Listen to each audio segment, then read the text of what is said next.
नमस्कार दोस्तों, स्वागत है एक बार फिर से आप सबका आपके अपने YouTube चैनल फैक्ट मूवीज पर।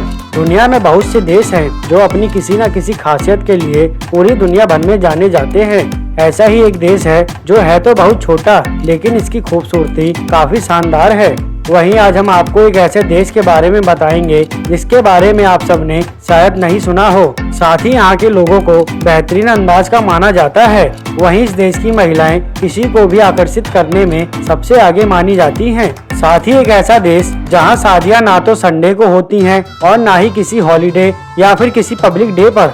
और दोस्तों, ये उन देशों में शामिल है जहाँ कोरोना महामारी का कोई प्रभाव नहीं पड़ पाया था। दोस्तों, हम जिस देश की बात कर रहे हैं उसका नाम न्यू है, जो प्रशांत महासागर के दक्षिणी भाग में स्थित एक द्वीप देश है जिसका आधिकारिक नाम है द रिपब्लिक ऑफ न्यू।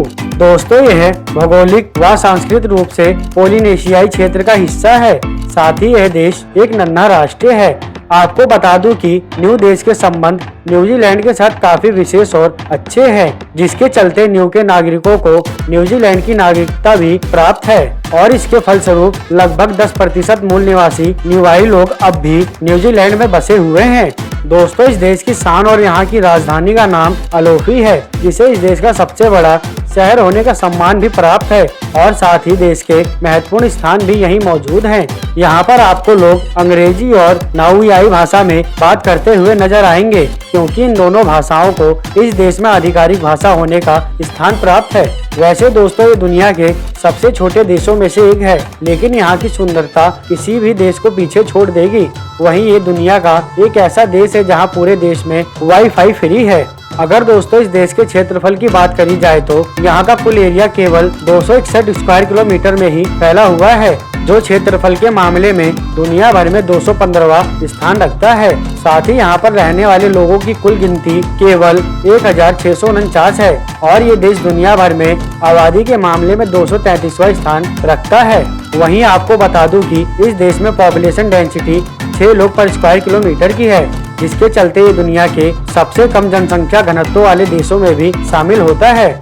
दोस्तों, इस छोटे से देश में आपको कॉल करने से पहले +683 लगाना पड़ेगा और यहाँ पर लोग आपको लेफ्ट साइड में गाड़ियाँ चलाते हुए नजर आएंगे। साथ ही आपको बता दूं कि इस देश में जब कोई दो गाड़ी आमने सामने आती हैं तो उसमें बैठे व्यक्ति एक दूसरे को वो हाथ हिलाकर हेलो कहते हैं। वहीं आपको बता दूं कि दोस्तों, न्यू देश में प्रति व्यक्ति आय $14,546 की है और वहीं इस देश में रहने वाले लोगों की साक्षरता दर 95% की है। दोस्तों, इस देश में महत्वपूर्ण धर्म ईसाई है, जिसे यहाँ के कुल 95% लोग फॉलो करते हैं और 3% में ऐसे लोग आते हैं जो किसी भी धर्म को नहीं मानते। साथ ही बाकी बचे अन्य धर्मों के लोग यहाँ मिलजुल कर रहते हैं।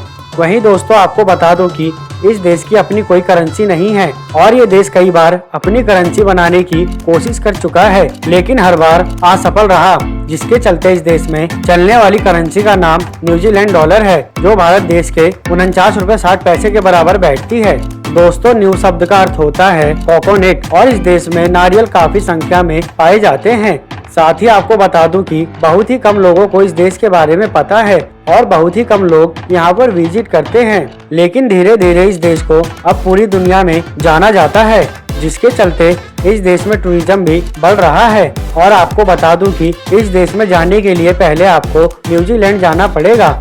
इस देश में महज 16 साल की उम्र में लड़कियों को शादी करने की इजाजत मिल जाती है, जबकि लड़का 18 वर्ष में शादी कर सकता है। और यहाँ शादी किसी हॉलीडे या पब्लिक दिन पर नहीं करी जा सकती और ना ही संडे के दिन। वहीं इस देश में एक फेस्टिवल सेलिब्रेट किया जाता है जो हर साल मनाया जाता है, जिसमें न्यू की संस्कृति और यहाँ के पारंपरिक डांस का प्रदर्शन किया जाता है, जिसमें देश के सभी लोग शामिल होते हैं। दोस्तों, आपको बता दूं कि जितने लोग न्यू में नहीं रहते उससे ज्यादा लोग इसे छोड़कर कहीं और बस चुके हैं, क्योंकि यह एक छोटा सा आइलैंड देश है जिसकी ना तो कोई आर्मी है, ना ही एयरफोर्स और ना ही कोई नेवी। वहीं इस देश की पूरी जिम्मेदारी न्यूजीलैंड ने उठा रखी है।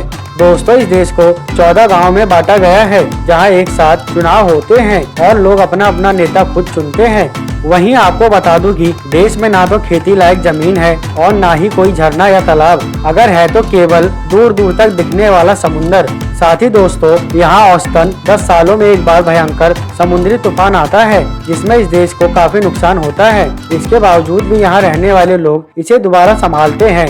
तो दोस्तों, अगर आप सबको न्यू का मेरा ये वीडियो पसंद आया तो इसे एक लाइक दें। वहीं जाते जाते हमारे यूट्यूब चैनल फैक्ट मूलीज को सब्सक्राइब कर बेल आइकन दबा दें। हम मिलेंगे एक और नई जानकारी के साथ, तब तक के लिए नमस्कार। वीडियो देखने के लिए थैंक्स।